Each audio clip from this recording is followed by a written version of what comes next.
Hi అండి, నమస్తే. Welcome back to tasty spoon. ఈరోజు చూపించబోయే రెసిపీ బొబ్బట్లు.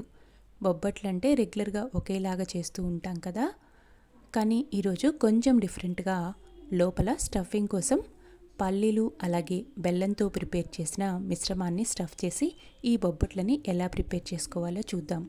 దీనికోసం ముందుగా బౌల్లోకి గోధుమ పిండి తీసుకుంటున్నాను నేను. మీరు కావాలంటే మైదా అయినా యూజ్ చేయొచ్చు. 2 కప్పుల గోధుమ పిండిలోకి కొద్దిగా ఉప్పు, 2 టేబుల్ స్పూన్ల నూనె వేసుకొని ఈ పిండి అంతటిని ఒకసారి బాగా కలుపుకోవాలి. ఇలా కలుపుకున్న పిండిలోకి తగినన్ని నీళ్లు పోసుకుంటూ చపాతీ ముద్దలాగా కలుపుకోవాలి. మరీ గట్టిగా కలుపుకున్నారంటే బొబ్బట్లు చేయడానికి పిండి కరెక్ట్గా ఉండదు.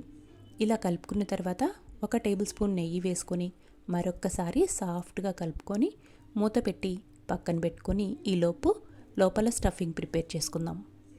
స్టవ్ మీద ప్యాన్ పెట్టుకొని 1 కప్పు పల్లీలను వేసి వేయించుకోవాలి.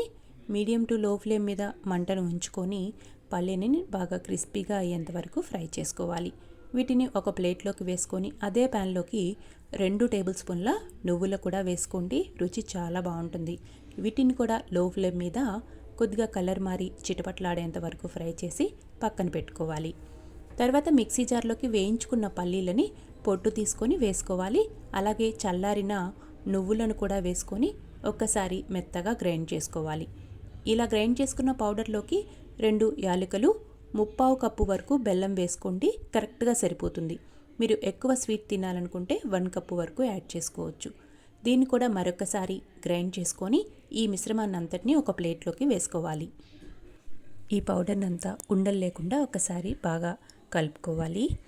తర్వాత ఇందులోకి 2 టేబుల్ స్పూన్లు కాచి చల్లార్చిన పాలు వేసి పిండినంతటిని కొంచెం సాఫ్ట్గా కలుపుకోవాలి. మనం ముద్ద చేస్తే ముద్ద అయ్యేంత సాఫ్ట్గా కలుపుకోండి. కావాలంటే ఇంకొన్ని పాలు యాడ్ చేసైనా వీడియోలో చూపిస్తున్నట్లుగా ఇలా చిన్న సైజు ముద్దల్లాగా చేసుకోవాలి. ఇలా చేసుకున్న ఉండల్ని ఒక ప్లేట్లోకి పెట్టి అన్నీ రెడీగా పెట్టుకున్నామంటే బొబ్బట్లని ఫాస్ట్గా చేసుకోవచ్చు. తర్వాత మనం కలుపుకున్న పిండి కొంచెం సేపు నానింది కాబట్టి మరికొద్దిగా సాఫ్ట్గా అవుతుంది. అలాగే మరొక 2 నిమిషాల సేపు కొద్దిగా ప్రెస్ చేస్తూ కలుపుకోవాలి. ఇలా కలుపుకున్న పిండిని చిన్న సైజు ముద్దల్లాగా చేసుకోవాలి. తర్వాత ఏదైనా ప్లాస్టిక్ కవర్ మీద కానీ లేదంటే బటర్ పేపర్ మీద కానీ పెట్టుకొని లైట్గా ప్రెస్ చేసుకోవాలి. ఇలా ప్రెస్ చేసుకున్న పిండిలోకి మనం ముందుగా రెడీ చేసుకున్న పల్లి అలాగే బెల్లం లడ్డు ఉంది కదా, దీన్ని లోపలికి పెట్టుకొని అంచులు క్లోజ్ చేసి మరొక్కసారి ముద్దలాగా చేసి నెయ్యిని వేసుకొని పల్చగా ఒత్తుకోవాలి. మనం ఈ బొబ్బట్లు ఎంత పల్చగా కావాలంటే అంత పల్చగా చేసుకోవచ్చు. అలాగే ఈ బొబ్బట్లని మనం ఎక్కువ పల్చగా చేసామంటే కొంచెం క్రిస్పీగా అవుతాయి. అలా కాకుండా మీరు మెత్తగా తినాలనుకుంటే కనుక కొంచెం థిక్గానే చేసుకోండి. నేనైతే పల్చగానే చేస్తున్నాను.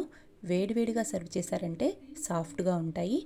పూర్తిగా చల్లారిన తర్వాత తినాలనుకుంటే కనుక కొంచెం క్రిస్పీగా అవుతాయి. సాఫ్ట్గా కావాలనుకుంటే కొంచెం మందంగా చేసుకోండి. ఇలా రెడీ చేసుకున్న బొబ్బట్లని బాగా వేడిగా ఉన్న పెనం మీద వేసుకొని 2 వైపులకి రొటేట్ చేసుకుంటూ కాల్చుకోవాలి. 1 నిమిషం సేపు కాలిన తరువాత 1 టేబుల్ స్పూన్ నెయ్యి వేసుకొని మరొకసారి రొటేట్ చేసుకొని 2 వైపులకి మంచి గోల్డ్ కలర్ వచ్చే వరకు ఫ్రై చేసుకోవాలి. ఈ బొబ్బట్లని చాలా సింపుల్గా ఎప్పుడు కావాలంటే అప్పుడు ప్రిపేర్ చేసుకోవచ్చు. అలాగే చాలా హెల్తీ కూడా. మనం నెయ్యితో చేసుకుంటాము.